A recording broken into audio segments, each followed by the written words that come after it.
Hello friends, कैसे हैं आप लोग। आशा करते हैं आप लोग अच्छे होंगे। इसके पहले मैं घटना चक्र की सीरीज चला रहा था जिसमें आपका कॉन्ट्रैक्ट एक्ट हो गया है, एविडेंस हो गया, इंटरनेशनल लॉ हो गया, जूरिस्प्रूडेंस हो गया। इतनी चीज़ें आपकी ख़त्म हो गई हैं। अब आज घटना चक्र की सीरीज में दंड प्रक्रिया संहिता यानी कि कोड ऑफ क्रिमिनल प्रोसीजर 1973 शुरू करना। वैसे तो अब नए क्रिमिनल लॉज आ गए हैं, उससे ही एग्ज़ाम होंगे, लेकिन अभी जो एक रिसेंटली में एग्ज़ाम है राजस्थान एपीओ का लगा हुआ, उसमें पुराने एक्ट सारे दिए गए हैं। उस पॉइंट ऑफ व्यू से ये लेक्चर बहुत इंपॉर्टेंट है।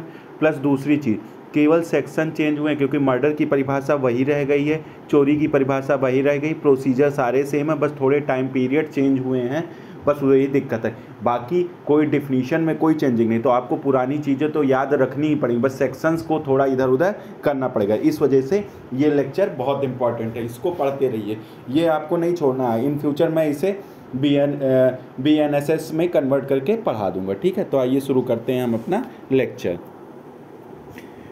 दंड अध्याय 1 पढ़ना है 1 से 5 तक में। धारा 1 से 5 में जो चीज़ें हैं वो पढ़ना है। पहले CRPC 1973 किस दिन प्रवृत्त हुआ, तो किस दिन प्रवृत्त हुआ ये डायरेक्ट याद कर लो, 1 अप्रैल 1974। 1 अप्रैल 1974 में ये हुआ, प्रवृत्त हुआ। फिर नेक्स्ट क्वेश्चन आ जाओ।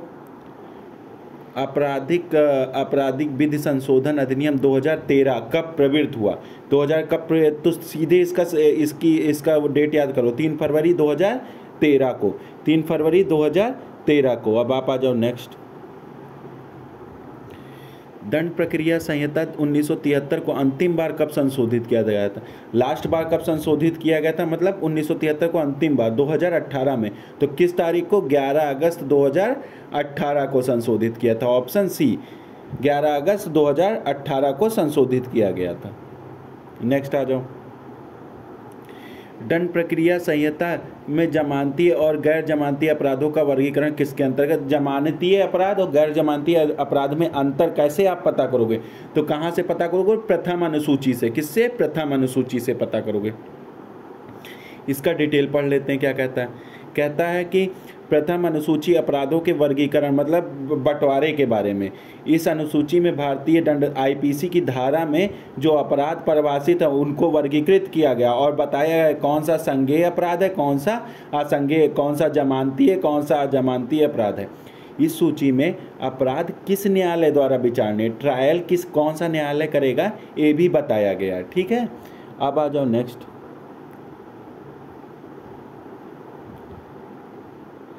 नेक्स्ट क्या कहता है कि अपराध का कौन सा वर्गीकरण दंड प्रक्रिया संहिता के तहत आता है, तो संज्ञेय व असंज्ञेय, जमानतीय व गैर जमानतीय, सम्मन मामले व वारंट मामले, उपरोक्त सभी।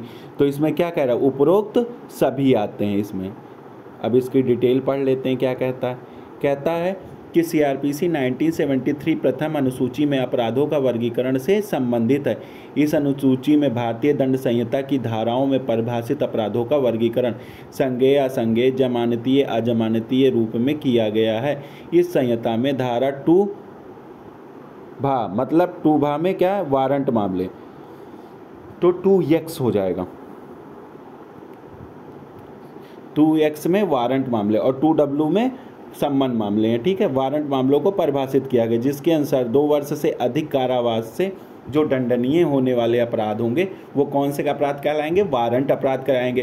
तो और सभी अन्य जो अपराध हो जाएंगे वो कौन से हो जाएंगे, सम्मन हो जाएंगे। इस प्रकार भारतीय दंड संहिता में परिभाषित सभी अपराधों को संज्ञेय या असंज्ञेय, जमानतीय या अजमानतीय, वारंट मामले या सम्मन मामलों में वर्गीकृत किया गया है। अब आप आ जाओ नेक्स्ट क्वेश्चन पे। नेक्स्ट क्वेश्चन क्या कहता है कि किसके अंतर्गत भारतीय दंड संहिता संबंधित अपराधों को वर्गीकृत किया गया। तो जो IPC में अपराध दिए गए हैं उनको कहाँ वर्गीकृत किया गया, तो किसमें, प्रथम अनुसूची में वर्गीकृत किया गया। फिर दंड प्रक्रिया CRPC में भारतीय संविधान की किस सूची का विषय, तो किस सूची का विषय है ये? समवर्ती सूची का। किसका है? समवर्ती सूची का विषय है। सीआरपीसी कौन सी? समवर्ती सूची का विषय है।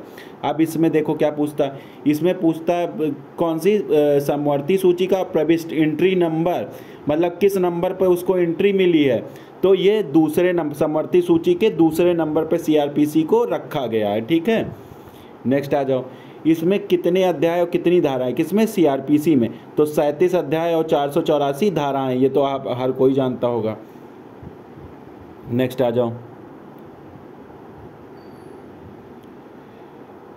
नेक्स्ट कहता है कि भारतीय दंड प्रक्रिया संहिता 1973 में संशोधन किया जा सकता है संसद अथवा किसी राज्य विधानसभा द्वारा, केवल संसद द्वारा, उच्चतम न्यायालय और संसद द्वारा, केवल राज्य विधान।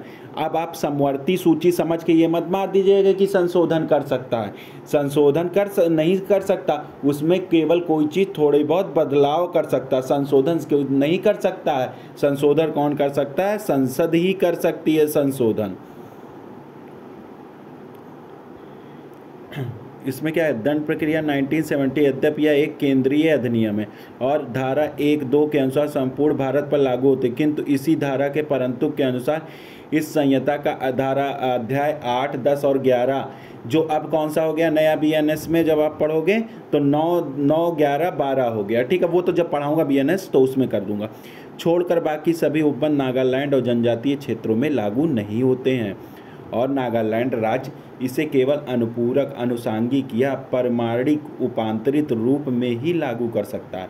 इस रूप में मूल संहिता में संशोधन केवल संसद के द्वारा ही किया जा सकता है और राज्यों को केवल अनुपूरक, अनुसांगिक और परमाणिक उपांतरों के रूप में ही दंड प्रक्रिया संहिता 1973 के उपबंध करने की शक्ति प्राप्त है। 31 अक्टूबर 2019 में जम्मू कश्मीर केंद्र शासित प्रदेश। तो एक चीज़ याद रख लेना, जो अभी मैं पढ़ाया था लास्ट बार संशोधन सीआरपीसी में कब हुआ, तो वो डेट अगर आप पूछेगा तो आप 31 अक्टूबर 2019 मारना। लास्ट संशोधन जो ऊपर वो तो क्वेश्चन के हिसाब से पढ़ा दिया था, लेकिन अगर एग्जाम में कहीं आएगा कि सीआरपीसी में लास्ट बार संशोधन कब हुआ तो 31 अक्टूबर 2019 मार देना। ठीक है, नेक्स्ट आ जाओ।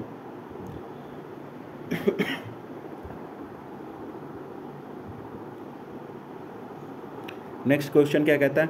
दंड विधि का उद्देश्य अपराधों को रोकना है। ठीक है, कुछ परिस्थितियों में एक प्राइवेट व्यक्ति भी गिरफ्तार, तो 43 में प्राइवेट व्यक्ति गिरफ्तार करता है।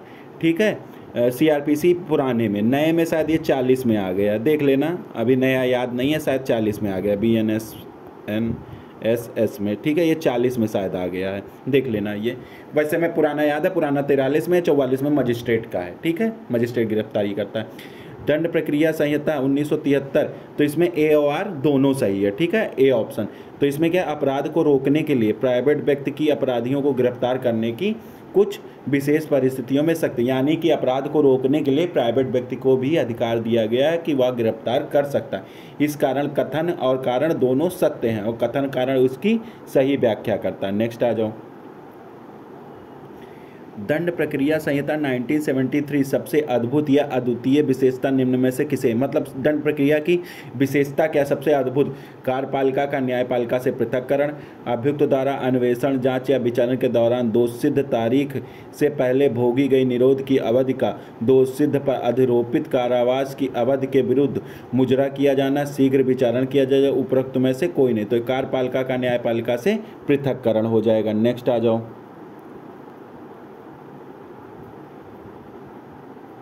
इसका डिटेल पढ़ लेते हैं। सीआरपीसी 1973 और जो सीआरपीसी 1898 के स्थान पर जो विधि आयोग की अनेक सिफारिशों को स्वीकार करते हुए लागू किया गया था, 1 अप्रैल 1974 को प्रवृत्त हुई। इस संहिता के अंतर्गत दंड न्यायालयों के नवीन रचना कार्यपालिका से न्यायपालिका के पृथक्करण के सिद्धांत पर हुआ था। अब नेक्स्ट आ जाओ।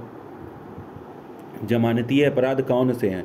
दंड प्रक्रिया की प्रथम अनुसूची में जिसमें जमानतीय अपराध का उल्लेख किया गया, सभी सम्मत विचारण के प्रकरण, सभी असंज्ञेय अपराध के प्रकरण, सभी प्रकरण जो सत्र न्यायालय द्वारा विचारणीय। तो कौन है जो प्रथम अनुसूची में दिखाए गए हैं? ए ऑप्शन है। जमानती अपराध ऐसा अपराध है जो प्रथम अनुसूची में जमानती के रूप में दिखाया गया तथा तस्मय प्रवृत्त किसी अन्य विधि के में जमानती बनाया गया और अजमानती अपराध से कोई अन्य अपराध अभिप्रेत है, धारा 2A में बताया गया। जमानती अपराध कहाँ बताया गया? 2A में बताया गया। ये सब ऐसे नोट कर लिया करना, ये सब एक कागज़ पे लिख लो तो सही रहता है। फिर उसके बाद नेक्स्ट आ जाओ, क्या कहता है? सही ढंग से विनिर्मित किए गए विनिर्दिष्ट दोषारोपण कहते हैं। अब दोषारोपण कैसे न्यायालय लगाता है? जमानती अपराध में दोषारोपण, धनतर्भ अपराध में, आरोप में, असमनीय में। तो आरोप के द्वारा दोषारोपण किया जाता है, ये याद कर लेना, आरोप द्वारा दोषारोपण किया जाता है। 2B में तो आरोप कहाँ? पहले में क्या पढ़े? अपराध अपराध। पहले में आप क्या पढ़े? पहले में अजमानती है, पहले में बेलेबल ऑफेंस पढ़े और अब फिर उसके बाद अब क्या पढ़ोगे? अरे यार ये रुकता ही नहीं है। अब क्या पढ़े? चार्ज पढ़ लिए, आरोप पढ़ लिए, ठीक है। आरोप को 2B में परिभाषित किया गया, जिसके अंतर्गत जब आरोप में एक से अधिक शीर्ष हों, मतलब एक से अधिक, एक शीर्ष, 2 शीर्ष, 3 शीर्ष, ऐसे कई शीर्ष हों। आरोप में क्या? ये चार्ज है, ये चार्ज है, चार्ज में क्या? कई शीर्ष हों। चार्ज में कई शीर्ष हों तो कोई शीर्ष हो, आरोप कोई भी शीर्ष हो सकता है, तो इनमें से कोई भी शीर्ष आरोप हो सकता है। कई शीर्ष हों, आरोप के कई शीर्ष हों, उनमें से कोई एक आरोप हो सकता है, कोई एक आरोप हो सकता है। परंतु सब सामान्य शब्दों में आरोप का तात्पर्य आरोप अभियुक्त की जानकारी का ऐसा लिखित कथन है जिससे विशिष्ट अभियोगों का, विशेष मतलब स्पेशल जो काम, स्पेशल जो अभियोग का यथार्थ निरूपण होता है, जो उसके ऊपर स्पेशल वो लगाया गया उसका निरूपण, उसको दर्शाया जाता है, होता है। इस प्रकार सही ढंग से विनिर्मित किए गए निर्दिष्ट दोषारोपण को क्या कहते हैं? आरोप कहते हैं। नेक्स्ट आ जाओ, फिर क्या कहता है? जमानती अपराध से क्या तात्पर्य है? ऐसा अपराध जो दंड प्रक्रिया संहिता के अधीन प्रथम अनुसूची में जमानतीय के रूप में दिखाया गया हो। किसके रूप में दिखाया गया? जमानतीय रूप में दिखाया गया। किसमें? फर्स्ट शेड्यूल में दिखाया गया हो। फिर क्या कहता है? ऐसा अपराध जो तस्मय प्रवृत्त किसी अन्य विधि में जमानतीय, कोई अदर लॉ में, कोई अदर लॉ में, या तो फर्स्ट शेड्यूल में दिखाया गया हो, या अदर लॉ में दिखाया गया हो, या ए बी दोनों हो सकते हैं, उपयुक्त में से कोई नहीं, तो ए बी दोनों हो सकते हैं, ठीक है। नेक्स्ट आ जाओ,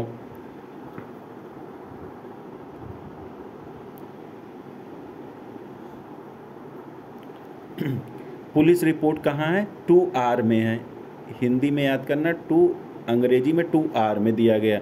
संज्ञेय अपराध कहाँ दिया गया? 2C में दिया गया है। और जमानती अपराध कहाँ दिया गया? अभी जमानती आपको पढ़ाया, 2A में दिया, B में नहीं दिया, B में चार्ज दिया है, B में चार्ज, तो यही ऑप्शन गलत हो जाएगा, इसमें कौन सम्मिलित नहीं है। और अन्वेषण कहाँ दिया गया? 2H में दिया गया है, 2 इन्वेस्टिगेशन 2H में दिया गया, ठीक है। नेक्स्ट आ जाओ, जांच कहाँ दिया गया? 2G में दिया गया, जांच 2G में क्या दिया गया? जांच, 2G में जांच। असंज्ञेय अपराध कहाँ दिया गया? 2L में दिया गया, 2L में दिया गया। पुलिस रिपोर्ट कहाँ है? पुलिस रिपोर्ट कहाँ? 2R में है, इसमें 2S में क्या है? पुलिस स्टेशन है। और लोक अभियोजक कहाँ है?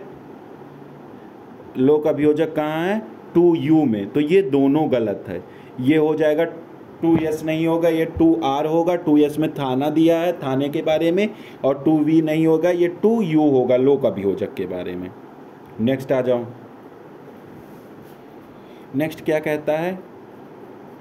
जांच 2G बता ही दिया हूं अभी आपको, अरे सॉरी,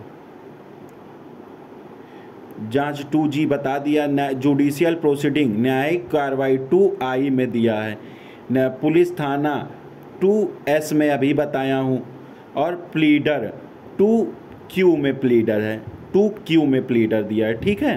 तो ये देख लेना, तो इसमें कौन सा ऑप्शन नहीं मिल रहा है? C ऑप्शन नहीं मिल रहा है, इसको अंग्रेजी से पढ़ना, वो सही होगा।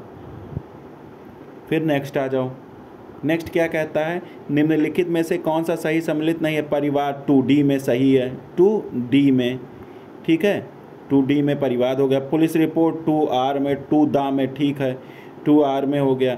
निर्णय की अंतर्वस्तु 354 में, ठीक है, निर्णय की अंतर्वस्तु 354 में है, ठीक है। पीड़ित प्रतिकर स्कीम 357A है, तो यही आपका गलत हो जाएगा। नेक्स्ट आ जाओ। सॉरी, नेक्स्ट क्या कहता है, जमानतीय और गैर जमानतीय अपराधों की सूची को दंड प्रक्रिया में कहाँ दिया है। जमानतीय और गैर कहाँ दिया है, अनुसूची 1 में दिया, अभी 10 बार पढ़ाया हूँ इसे।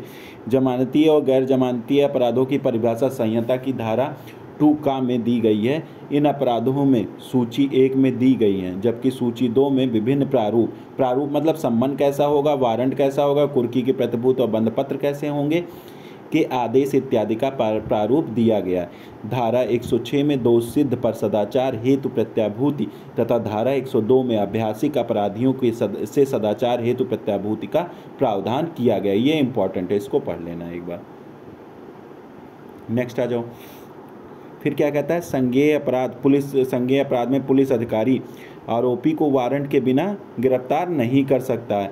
आरोपी को वारंट के बिना गिरफ्तार कर सकता, आरोपी को रिमांड के आदेश के बिना पुलिस हिरासत में रख सकता, आरोपी को मजिस्ट्रेट के समक्ष प्रस्तुत करना आवश्यक नहीं है, तो आरोपी को बिना वारंट के गिरफ्तार कर सकता है। देखो इसमें 2 चीज़, जब संज्ञेय लिखा हो तो किसी की आज्ञा लेने की आवश्यकता नहीं, डायरेक्ट पुलिस गिरफ्तार कर लेगी। लेकिन असंज्ञेय, जैसे आगे जुड़ गया तो असंज्ञेय मतलब आज्ञा लेना पड़ेगा, न्यायालय की आज्ञा लेना पड़ेगा, तभी आप उसे गिरफ्तार कर लोगे, ठीक है, गिरफ्तार कर पाओगे। धारा 2C में संज्ञेय अपराध को क्या किया गया, पुलिस अधिकारी आरोपी को बिना वारंट के गिरफ्तार कर सकता है। नेक्स्ट आ जाओ। नेक्स्ट क्या किया गया, संज्ञेय अपराध, जैसे संज्ञेय सा मतलब सी हो जाता है, तो इसको 2C से याद कर लो। संज्ञेय मतलब 2C, तो कहाँ दिया है 2C, यही हो जाएगा ऑप्शन सही। सॉरी, संज्ञेय अपराध में पुलिस क्या करती है, पुलिस की क्या, बिना वारंट के गिरफ्तार करने की शक्ति है, और शक्ति के अलावा अन्वेषण की, अलावा थोड़ी है, दोनों है। वारंट एवं बिना अन्वेषण एवं बिना वारंट गिरफ्तार करने की शक्ति है, किंतु यह गिरफ्तारी मजिस्ट्रेट की अनुमति से की जाएगी। ये भी गलत, ये भी गलत, दोनों गलत हैं। फिर आ जाओ, नेक्स्ट आ जाओ।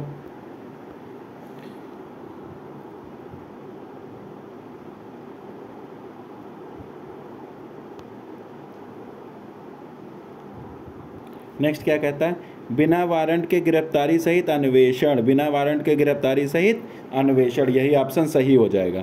फिर अन्वेषण तथा अपराध विचारण तथा जांच करने के क्षेत्राधिकार रखने वाले मजिस्ट्रेट को सूचित किए बिना वारंट की गिरफ्तारी, ये भी गलत हो जाएगा।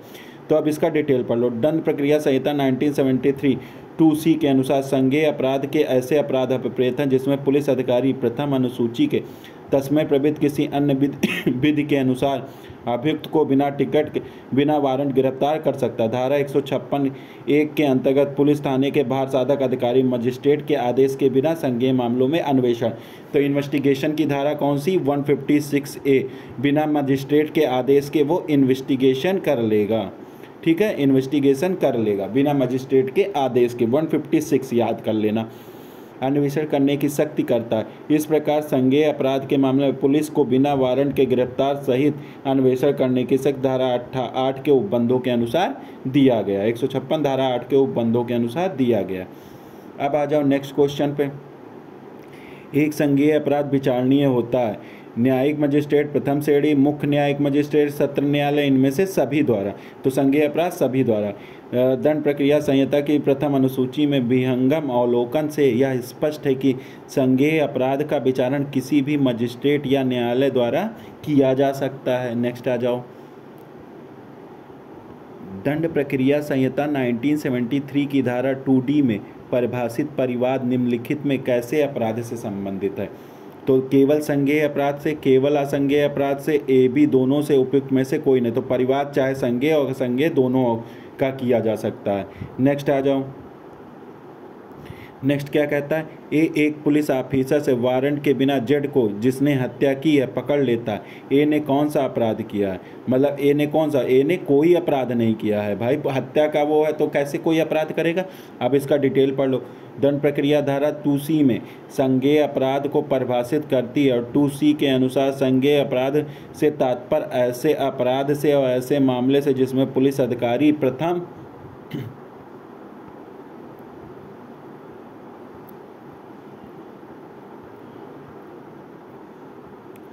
प्रथम अनुसूची या तस्मय प्रवृत्त किसी अन्य विधि के अनुसार वारंट के बिना गिरफ्तार कर सकता है। हत्या करना एक संज्ञेय अपराध है, अतः ए जेड को गिरफ्तार कर लेता तो उसमें कोई अपराध नहीं किया। परिवाद का सबसे आवश्यक तत्व क्या? गलत कार्य होने का भी कथन, अधिकार के हनन का भी कथन, किसी शारीरिक चोट का भी कथन, किसी अपराध के कारित होने का भी कथन जिस पर कार्रवाई अपेक्षित है। यही इंपॉर्टेंट है, नोट कर लेना। इसको क्या कहते हैं? 2D। 2D में के अनुसार परिवाद से संहिता के अधीन मजिस्ट्रेट द्वारा कार्रवाई किए जाने की दृष्टि से मौखिक या लिखित रूप में उससे किया गया यह कथन अभिप्रेत है, जिसमें किसी व्यक्ति ने चाहे या ज्ञात हो या अज्ञात हो, व्यक्ति ज्ञात हो या अज्ञात हो कि अपराध किया है, ठीक है, किंतु इसके अंतर्गत पुलिस रिपोर्ट नहीं है। इस प्रकार स्पष्ट है कि परिवाद का सबसे आवश्यक तत्व किसी अपराध के कारित होने का अभिकथन जिस पर कार्रवाई अपेक्षित हो। अब आ जाओ 2D में क्या दिया गया है? परिवाद को परिभाषित किया गया है। सीधे सीधे 2D में परिवाद याद कर लो। 2B में चार्ज को बताया था, अभी ऊपर बताया हूँ। संज्ञेय अपराध को C से 2C में बताया हूँ, जांच को 2G में बताया हूँ। तो ये सब जब भी क्वेश्चन करो तो उसके आगे ये सारे सेक्शन लिख लो, तो ये रिवीजन होता रहेगा, ठीक है। 2D में क्या? स्पष्टीकरण के अनुसार ऐसे किसी मामले में जो अन्वेषण के पश्चात किसी असंज्ञेय अपराध का किया जाना प्रकट होता, पुलिस अधिकारी द्वारा की गई रिपोर्ट परिवाद समझी जाएगी और वह पुलिस अधिकारी जिसके द्वारा ऐसी रिपोर्ट की गई परिवादी। मान लो एक पुलिस अधिकारी, उसने वो संज्ञेय मामला जानकर FIR लिखता है। FIR लिखने के बाद वो 156(1) में बिना मजिस्ट्रेट के आदेश के क्या बोलता है? वो इन्वेस्टिगेशन करता है। इन्वेस्टिगेशन से पता चलता है कि जिस संज्ञेय मामले में मैंने FIR नोट की थी वो संज्ञेय मामला ना होकर असंज्ञेय मामला होगा। तो अब ये क्या हो जाएगा? उसमें वो पुलिस रिपोर्ट परिवाद हो जाएगी और उसमें जिसने पुलिस रिपोर्ट लिखा है वो क्या हो जाएगा? परिवादी हो जाएगा, ठीक है। ये याद कर लेना, एग्जाम में बहुत पूछता है। नेक्स्ट आ जाओ। दंड प्रक्रिया संहिता के अंतर्गत जांच की जाती है केवल अब जांच किसके द्वारा? मजिस्ट्रेट द्वारा। तो अब सीधे सीधे जांच कैसी? न्यायिक कार्रवाई। तो न्यायिक कार्रवाई कोई पुलिस अधिकारी नहीं करेगा, तो एक तो पहले हटा दो। फिर सत्र न्यायालय द्वारा। अब मजिस्ट्रेट और सत्र न्यायालय दोनों, तो दोनों कर सकता, तो जहां दोनों दिया वो मार दो। मजिस्ट्रेट या न्यायालय द्वारा किया जा सकता है। सत्र न्यायालय ने मजिस्ट्रेट या दोनों, मजिस्ट्रेट या न्यायालय द्वारा किया जा सकता है। तो जांच से अभिप्रेत है विचारण से भिन्न ऐसे प्रकार के जांच जो इस संहिता के अधीन मजिस्ट्रेट या न्यायालय द्वारा किए जाएंगे। धारा 2(6) में 2G में जांच 2G में, जिसमें क्या है? मजिस्ट्रेट या न्यायालय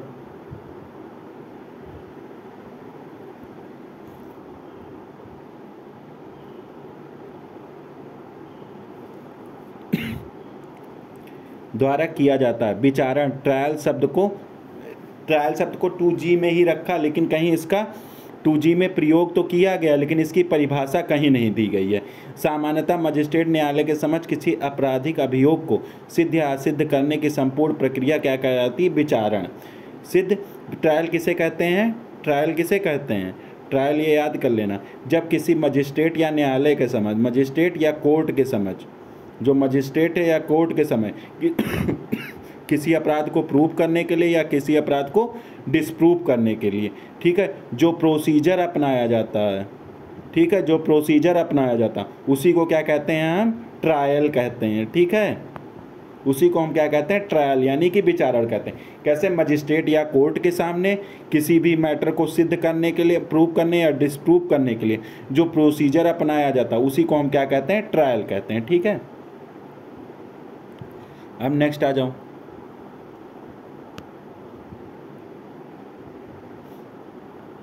सबसे पहले क्या? गलत उत्तर। तो इसको हमेशा ऐसे गोला कर लिया, जब भी क्वेश्चन किया करो गोला कर लिया करो। जांच न्यायालय द्वारा की जाती है, ठीक है, चलो। जांच आरोप विरचित करने के बाद की जाती है। विरचित करने के बाद में थोड़ी जांच की जाएगी, ये भी गलत है, ये भी गलत है।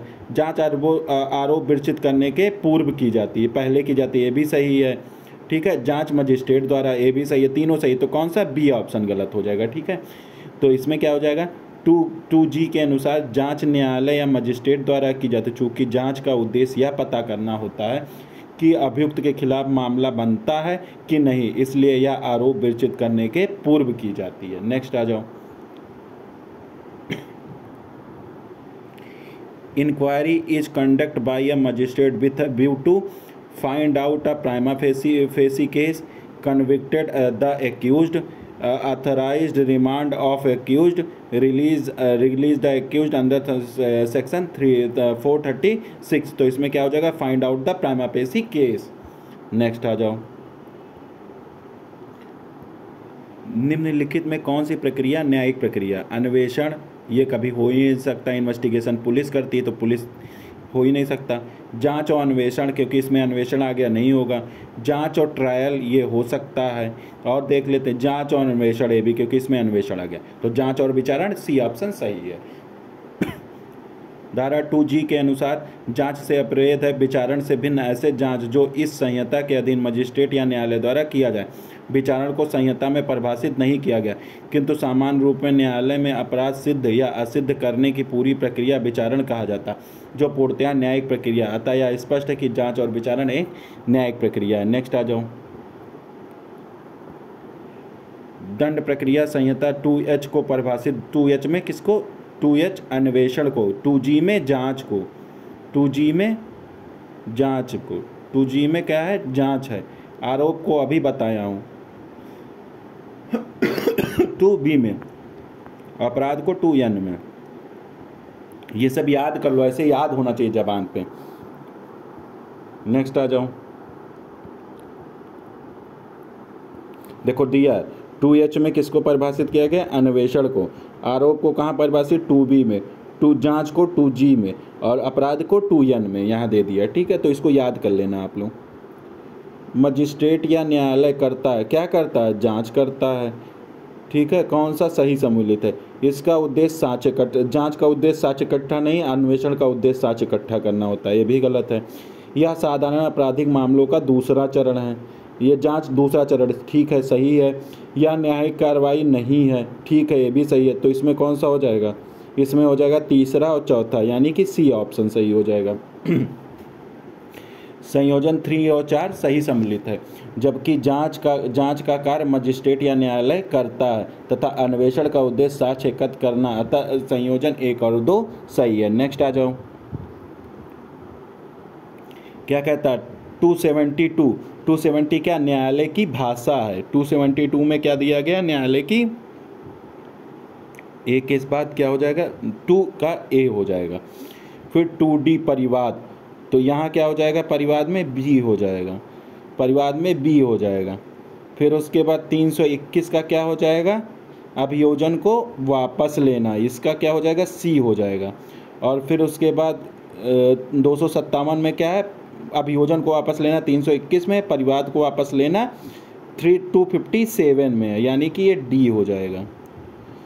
यानी कि दूसरा, पहला, चौथा, तीसरा, दूसरा, पहला, चौथा, तीसरा, ये हो जाएगा आपका सी ऑप्शन सही है।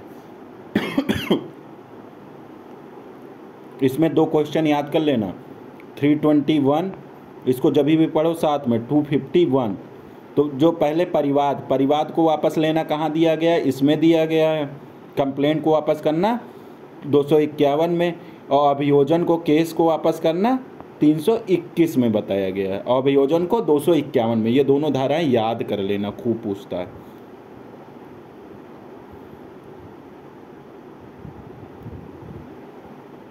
अब कहता है निम्नलिखित में से कौन सा कथन सत्य है? तो अन्वेषण पुलिस अधिकारी द्वारा किया जाता है, ठीक है। अन्वेषण का उद्देश्य साक्ष्य एकत्र करना, ठीक है, दोनों सही है। नेक्स्ट आ जाओ।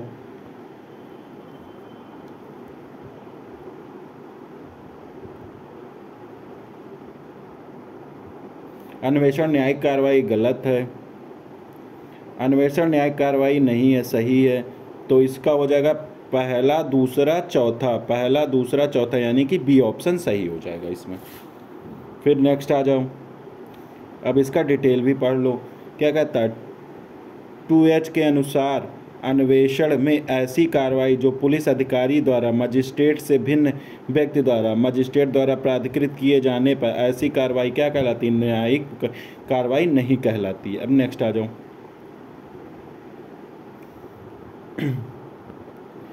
किसी अपराध का अन्वेषण किया जाता है किसी पुलिस अधिकारी द्वारा, कार्यपालिका दंडाधिकारी, तहसीलदार, न्यायिक दंडाधिकारी, तो किसके? पुलिस अधिकारी द्वारा किया जाता है।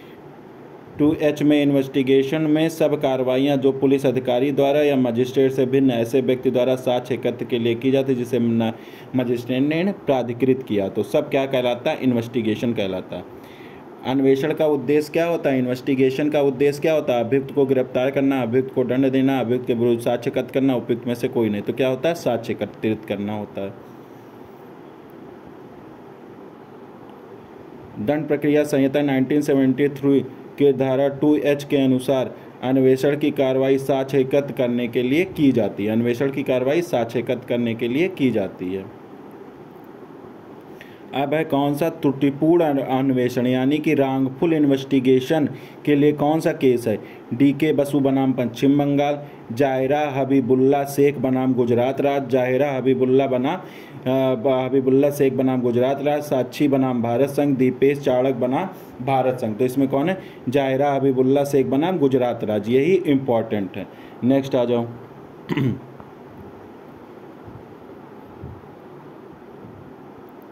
नेक्स्ट क्या कहता है? CRPC 1973 में निम्नलिखित धाराओं में कौन सी धारा न्यायिक कार्रवाई है?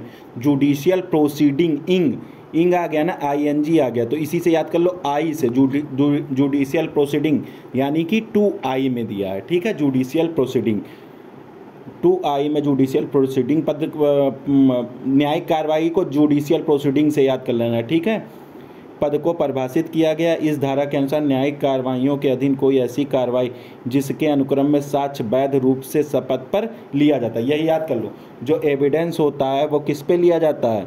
एविडेंस जो होता है, एविडेंस वो किस पे लिया जाता है? शपथ पत्र पर लिया जाता है, ठीक है। शपथ पत्र पर लिया जाता है, इसी को लिया जाता है या लिया जा सकता है, तो इसी को क्या कहते हैं? इसी को कहते हैं न्यायिक कार्रवाई।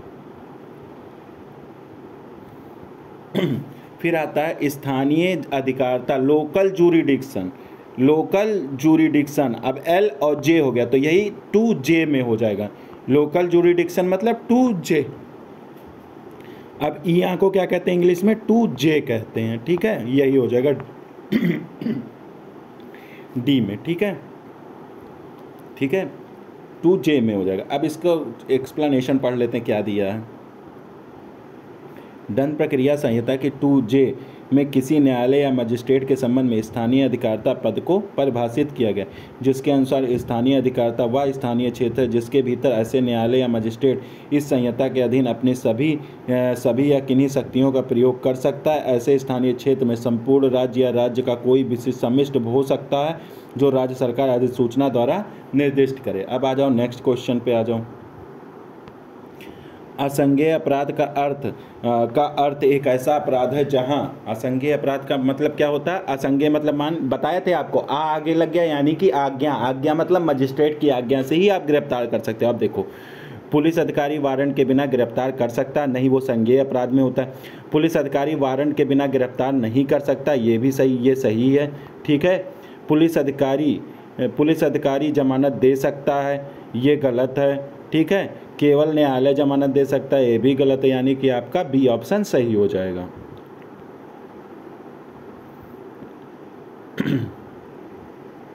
दंड प्रक्रिया 1973 2L में असंज्ञेय अपराध को परिभाषित करता है। इस धारा के अनुसार असंज्ञेय अपराध से विपरीत है ऐसा अपराध जिसके लिए और असंज्ञेय मामले से ऐसा मामला अपराध है जिसमें पुलिस अधिकारी वारंट के बिना गिरफ्तार कर सकता है। असंज्ञेय अपराध और असंज्ञेय मामला दोनों है, ये याद कर लेना। जो वहाँ पढ़े थे 2A में जमानतीय में, और क्या बोलते हैं 2C में जो पढ़े थे वहाँ भी मामला और अपराध दोनों आता है, यहाँ भी मामला और अपराध दोनों आता है, ये याद कर लेना, मामला और अपराध दोनों आता है, ठीक है। नेक्स्ट आ जाओ। दंड प्रक्रिया संहिता की किस धारा में अपराध को ऑफेंस को ऑफेन ऐसे याद कर लो, एन आता ना उच्चारण, ऑफेंस में एन का होता है। तो ऑफेंस यानी कि एन हो जाएगा, 2N में अपराध हो जाएगा। ठीक है, अब नेक्स्ट आ जाओ।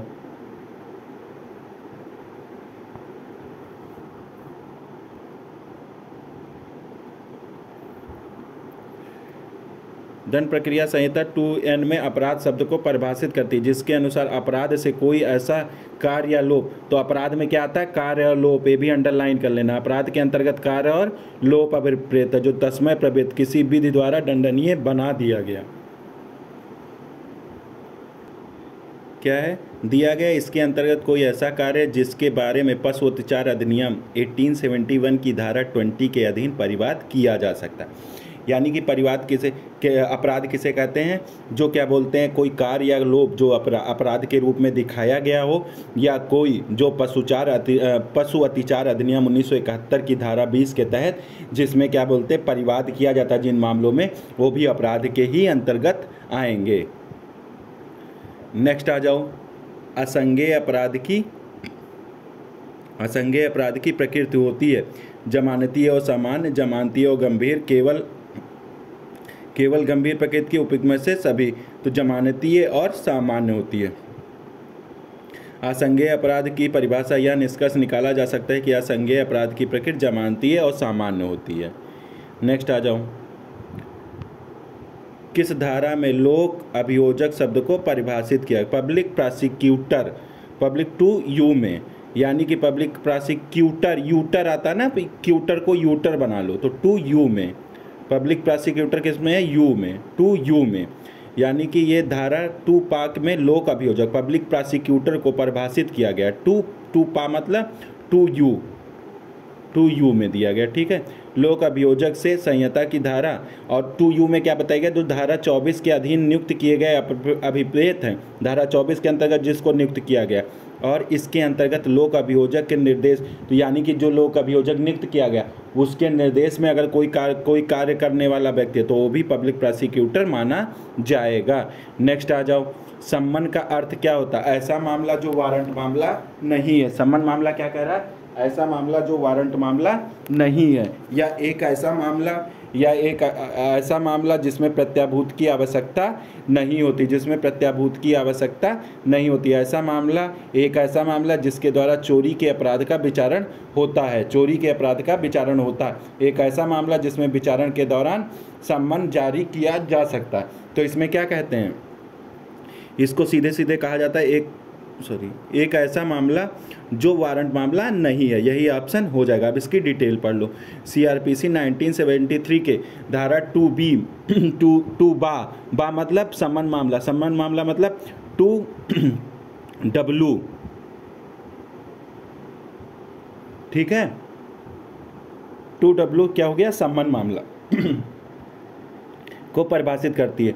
2W के अनुसार सम्मन मामले से अभिप्रेत है। सम्मन मतलब क्या होता है, सम ऐसे कर लो, तो सम को पहले सम्मन आएगा, तो पहले W, फिर आएगा वारंट X, वारंट मतलब बहुत खतरनाक, X हो गया बहुत खतरनाक, X का चिन्ह बना रहता है ना, X का चिन्ह बना रहता है हर जगह ना, तो X मतलब बहुत खतरनाक मतलब वारंट हो गया, खतरनाक मतलब वारंट मामले, तो 2X में कौन सा हो गया, वारंट मामला हो गया। और X के पहले क्या आता है, W और X, तो W के पहले क्या हो जाएगा, सम्मन मामले, तो 2W में क्या हो जाएगा, सम्मन मामले से ऐसे मामला से है जो वारंट मामला नहीं है। यानी कि 2 भा मतलब 2X में कौन सा है, वारंट मामला को परिभाषित करता है। धारा 2X के अनुसार मृत्युदंड या आजीवन कारावास जो 2 वर्ष से अधिक अवधि के कारावास से दंडनीय है।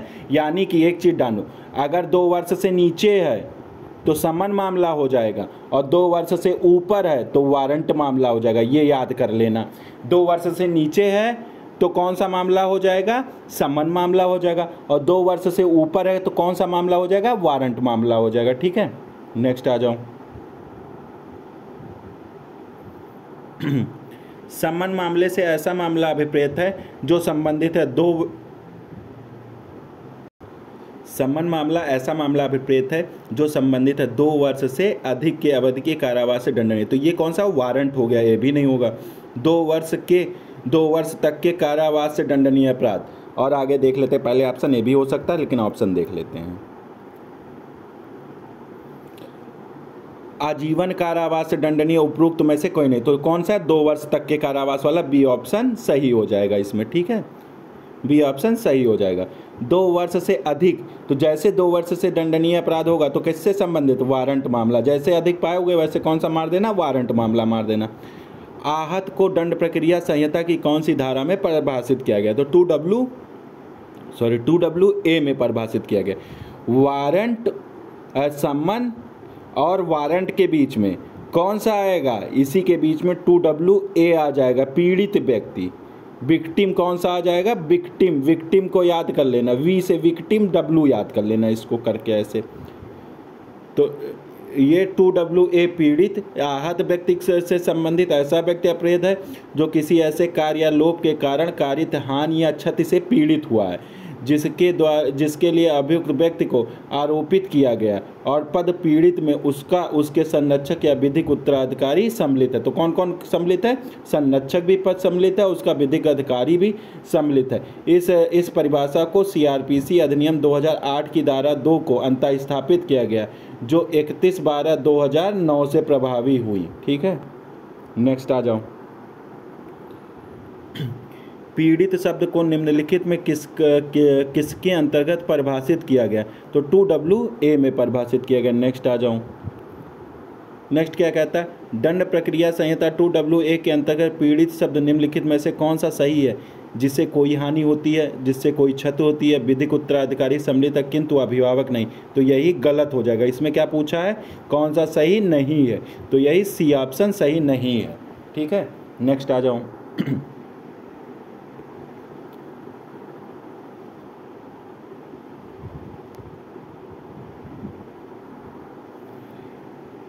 पीड़ित का अर्थ है कि उसमें सम्मिलित होते हैं ऐसा व्यक्ति जो किसी ऐसे कार्य या लोप के कारण किसी हानि या क्षति से पीड़ित है जिसके लिए अभियुक्त व्यक्ति को आरोपित किया गया, उसके या उसके संरक्षक, उसकी या उसके विधिक उत्तराधिकारी, ये सभी। तो इसमें कौन सा आ जाएगा? सभी आ जाएंगे। तो सब पढ़ो। 1973 2WA के अंतर्गत पीड़ित में सम्मिलित होता ऐसा व्यक्ति जिससे उस कार्य या लोप के कारण कोई हानि या क्षति हुई हो जिसके लिए अभियुक्त व्यक्ति पर आरोप लगाया गया हो। पीड़ित पद के अंतर्गत उसका संरक्षक या उसका विधिक उत्तराधिकारी भी आता है। नेक्स्ट आ जाऊं। नेक्स्ट क्या है कि दंड प्रक्रिया संहिता में सम्मिलित नहीं है। कौन सा सही सम्मिलित नहीं? परिवार 2D में सही है, पुलिस रिपोर्ट 2R में सही है, 2H में अन्वेषण सही है। यहाँ 2WA होगा तब सही होगा, यानी कि यही 2D गलत हो जाएगा। नेक्स्ट आ जाऊं। ये याद कर लो कब जोड़ा गया, ये इम्पोर्टेंट। 2WA पीड़ित व्यक्ति से संबंधित 2WA को दंड प्रक्रिया 2008 यानी कि 2008 जो का अधिनियम है 2009 में जोड़ा गया। 2009 में जोड़ा गया 31/12/2009 से 2WA 31/12/2009 31/12/2009। नेक्स्ट आ जाओ। CRPC 1973 की धारा 2 भा यानी कि 2X में वारंट केस परिभाषित किया गया है। यह एक ऐसा मामला है जिसमें अपराध मृत्यु, आजीवन या ऐसी सजा से दंडनीय जो 3 वर्ष 2 वर्ष से अधिक, यही बी ऑप्शन सही हो जाएगा, जो 2 वर्ष से अधिक है। यानी कि इसमें क्या कहता है कि दंड प्रक्रिया संहिता 1973 की धारा 2X के अनुसार वारंट मामला ऐसा मामला जो मृत्यु, आजीवन कारावास या 2 वर्ष से अधिक के कारावास से दंडनीय किसी अपराध से संबंधित है। नेक्स्ट आ जाओ।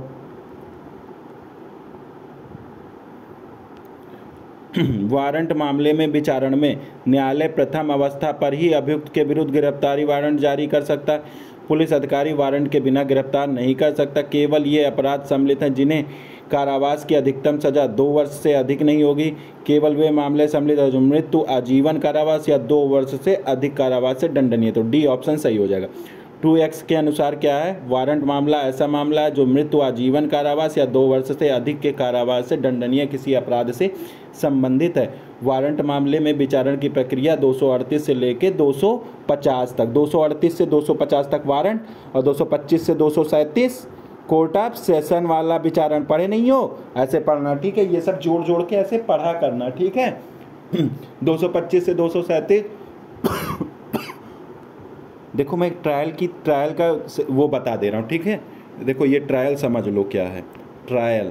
तो ट्रायल का चैप्टर कौन सा? 18 है एक चैप्टर पढ़ोगे 19 चैप्टर। ऐसे ट्रायल का याद कर लेना, ये इसलिए पूछ रहा हूँ क्योंकि एग्ज़ाम में बताया एक 20 हो जाएगा और एक 21 हो जाएगा, ठीक है। ये तीनों चैप्टर आपको याद होने चाहिए। तो कोर्ट ऑफ सेशन वाला कौन सा हो जाएगा? कोर्ट ऑफ सेशन 18 में है। ट्रायल जो कोर्ट ऑफ सेशन में 225 से 237 हो जाएगा। ये नोट कर लो, नोट करके सामने चिपका लो, खूब पूछता है ये। वारंट मामला वाला जो हो जाएगा ये वारंट मामला हो जाएगा, वारंट मामला हो जाएगा, ठीक है। वारंट मामला 238 से 250 हो जाएगा, ठीक है। 238 से 250 और ये हो जाएगा सम्मन मामले का ट्रायल। जो सम्मन मामले 251 से 259 हो जाएगा, ठीक है। और फिर एक हो जाएगा समरी ट्रायल, एक हो जाएगा समरी ट्रायल। समरी ट्रायल कहाँ? 260 से 265 तक। ये याद कर लेना इतना। ये चैप्टर 18, 19, 20 और 21, ठीक है। तो ये ट्रायल के चैप्टर हैं, ट्रायल के चैप्टर याद कर लेना, ठीक है। तो आओ, इतना जितना मैं बता दिया हूँ ये याद कर लेना, ठीक है। आओ अपने आते हैं पॉइंट पे। तो वारंट मामला हो गया। अब नेक्स्ट क्वेश्चन आ जाओ। वारंट मामले का अर्थ है कि अपराध से संबंधित ऐसा मामला जो मृत्युदंड, आजीवन कारावास या ऐसा कारावास है जो 2 वर्ष से अधिक के दंड से दंडनीय हो, जो 3 वर्ष से अधिक से दंडनीय, जो 4 वर्ष से अधिक दंडनीय हो, जो 5 वर्ष से अधिक दंडनीय। तो इसमें क्या आ जाएगा? तुरंत 2 वर्ष वाला मार देना। नेक्स्ट आ जाओ। नेक्स्ट क्या कहता है कि दंड प्रक्रिया संहिता की किस धारा में यह बताया गया है कि भारतीय दंड संहिता के अंतर्गत सभी अपराधों का अन्वेषण, जांच और विचारण अपराध प्रक्रिया के उपबंधों के अनुसार होगा। अब ये कहाँ बताया गया है कि आईपीसी के अंतर्गत जो अपराध हैं, भारतीय दंड संहिता के अंतर्गत जो आईपीसी के अंतर्गत जो अपराध हैं, ठीक है, जो अपराध हैं उनका जांच, विचारण और इन्वेस्टिगेशन सीआरपीसी के अनुसार होगा। ये सीआरपीसी की कौन सी धारा कहती है? धारा 4 कहती। याद कर लेना, खूब इंपॉर्टेंट है। धारा 4 भारतीय दंड संहिता के अंतर्गत सभी अपराधों का अन्वेषण, जांच और विचारण और अन्य कार्रवाई दंड प्रक्रिया संहिता के उपबंधों के अनुरूप किए जाने का प्रावधान करती है। साथ ही साथ यह धारा किसी अन्य विधि के अधीन सब अपराधों की जांच, अन्वेषण, विचारण या अन्य कार्रवाई दंड प्रक्रिया संहिता के उपबंधों के अनुरूप का प्रावधान करती है, सिवाय तब जब ऐसी प्रक्रिया का प्रावधान अधिनियम की विधि में किया गया हो। नेक्स्ट आ जाओ। अब हमको पढ़ना है घटना चक्र का चैप्टर 2 है, और वैसे सीआरपीसी का चैप्टर 2 से 5 ही खत्म हो जाएगा, 6 से लेके 60 तक में, ठीक है। अब ये क्या पूछता है? न्यायालय के वर्ग। न्यायालय के वर्ग कौन है? उच्च न्यायालय है वर्ग में, सत्र न्यायालय है, प्रथम वर्ग न्यायिक मजिस्ट्रेट, द्वितीयक वर्ग न्यायिक मजिस्ट्रेट और महानगर मजिस्ट्रेट, ये भी हैं। अब देखो नेक्स्ट उसमें क्या है।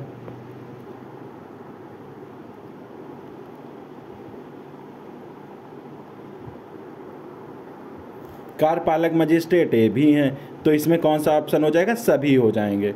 धारा 6 में सभी हो जाएंगे। नेक्स्ट आ जाओ। एक जनपद में कितने आपराधिक न्यायालय होंगे? अब जनपद में तो हाई कोर्ट नहीं होगा, हाई कोर्ट को छोड़ दो। हाई कोर्ट के छोड़ने के बाद कोर्ट ऑफ सेशन हो जाएगा, कोर्ट ऑफ सेशन हो जाएगा, जेएम फर्स्ट क्लास हो जाएगा, यानी कि मेट्रोपॉलिटन मजिस्ट्रेट भी हो जाएगा, जो महानगर मजिस्ट्रेट, जेएम सेकंड क्लास हो जाएंगे, जेएम सेकंड क्लास हो जाएंगे, और कौन हो जाएगा? एग्जीक्यूटिव मजिस्ट्रेट हो जाएंगे। तो यानी कि कितने? 4 कोर्टें हो गई, 1 2 3 4। तो इसको 4 मार देना तुरंत, ऐसे याद कर लो। धारा 6 के दंड न्यायालयों का वर्ग दिया गया। इसके अनुसार प्रत्येक जनपद में 4 प्रकार के दंड न्यायालयों का प्रावधान किया गया।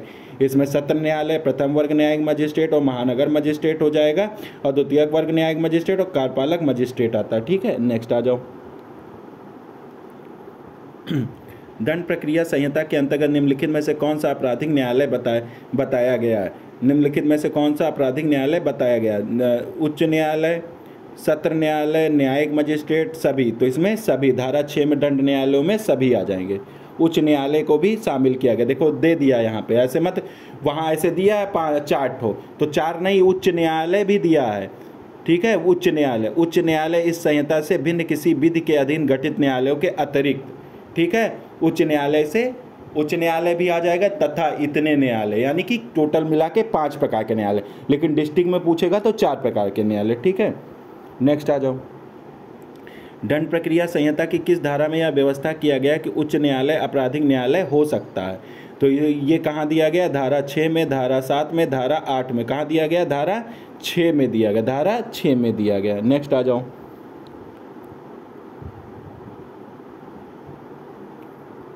दंड प्रक्रिया संहिता 1973 की धारा 6 में दंड न्यायालय के वर्ग से संबंधित इसके अनुसार उच्च न्यायालय, सत्र न्यायालय, प्रथम वर्ग न्यायिक मजिस्ट्रेट, द्वितीयक वर्ग न्यायिक मजिस्ट्रेट और महानगर तथा कार्यपालक मजिस्ट्रेट के न्यायालय दंड न्यायालय के वर्ग में सम्मिलित है। नेक्स्ट आ जाओ, इसको हटा देता हूँ। क्या कहता है? निम्नलिखित में से कौन सा दंड न्यायालय नहीं? कार्यपालक मजिस्ट्रेट, किशोर न्यायालय बाल, ये नहीं होगा। पंचायती अदालतें, ये नहीं होगा। तो इसमें कौन सा ऑप्शन हो जाएगा? केवल फर्स्ट और सेकंड और थर्ड। क्या पूछा? नहीं है, न्यायालय नहीं है। तो इसमें कौन सा हो जाएगा? फर्स्ट और थर्ड हो जाएगा, सेकंड और थर्ड हो जाएगा, ये न्यायालय नहीं है। धारा 6 दंड न्यायालयों का वर्ग उपबंधित, जिसमें सेशन न्यायालय, प्रथम वर्ग न्यायिक मजिस्ट्रेट, किसी महानगर क्षेत्र में महानगर मजिस्ट्रेट, द्वितीयक वर्ग न्यायिक मजिस्ट्रेट सम्मिलित हैं। इस प्रकार किशोर न्याय अधिनियम 2000 के अधीन बाल या पंचायती अदालतें न्यायालय नहीं हैं। नेक्स्ट आ जाओ। दंड न्यायालयों के वर्गों में सम्मिलित है। उच्च न्यायालय, सेशन न्यायालय, जिला न्यायालय सम्मिलित नहीं है। तो जिला न्यायालय सम्मिलित नहीं है। डिस्ट्रिक्ट कोर्ट कोई कोर्ट नहीं है। Session court, court of session होता है जब आप क्रिमिनल पढ़ोगे।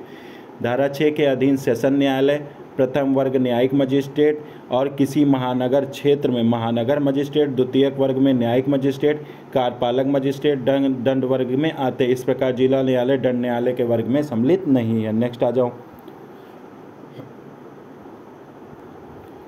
राज्य सरकार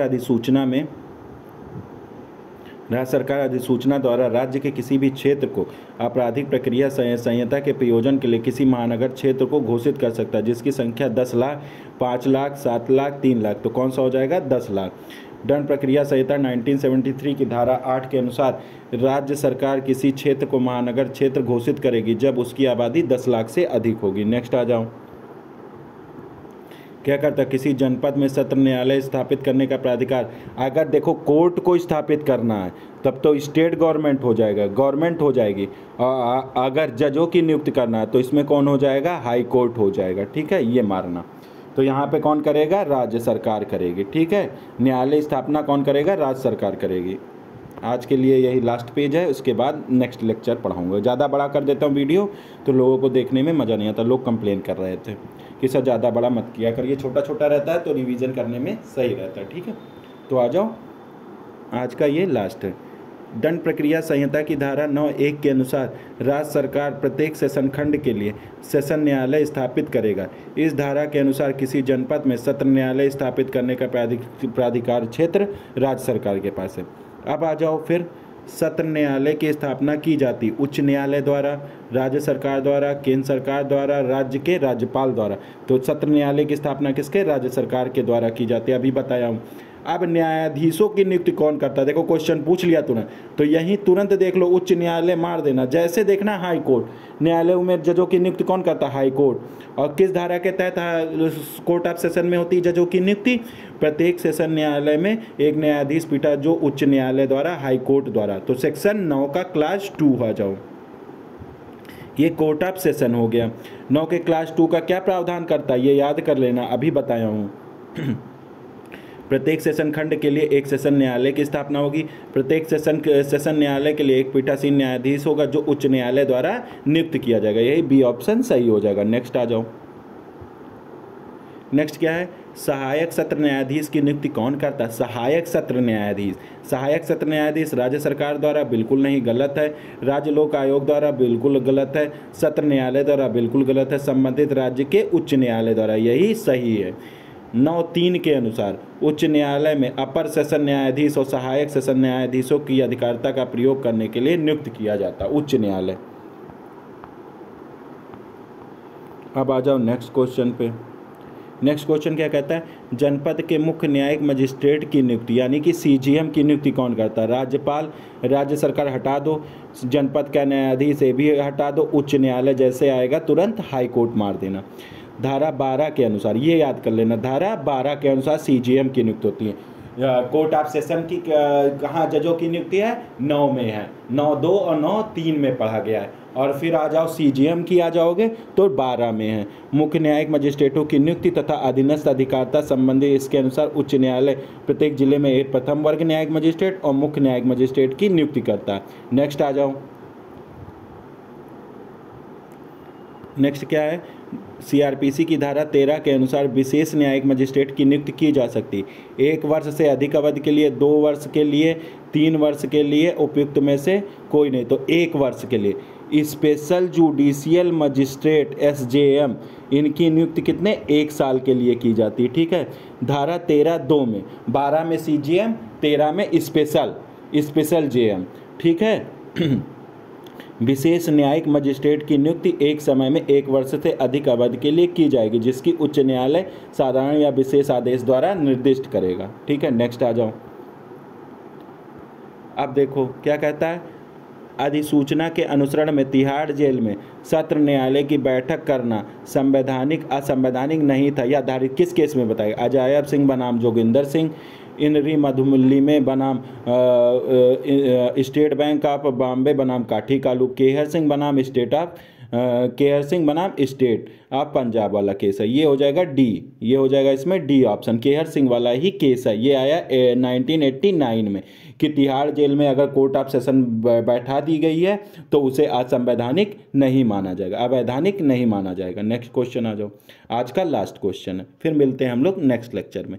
न्यायिक मजिस्ट्रेटों की स्थानीय अधिकारिता नियंत्रण होती है। न्यायिक मजिस्ट्रेट यानी कि जुडिशियल मजिस्ट्रेट की अधिकारिता कौन नियंत्रण करता है, राज्य सरकार करता है, उच्च न्यायालय करता है, मुख्य न्यायिक मजिस्ट्रेट करता है, B और C दोनों करता है। तो ये याद कर लेना, ये खूब इंपॉर्टेंट, हाई कोर्ट भी करेगा और CGM भी करेगा। जुडिशियल मजिस्ट्रेट की अधिकारिता, स्थानीय अधिकारिता पर नियंत्रण कौन करेगा, हाई कोर्ट भी करेगा और CGM भी करेगा।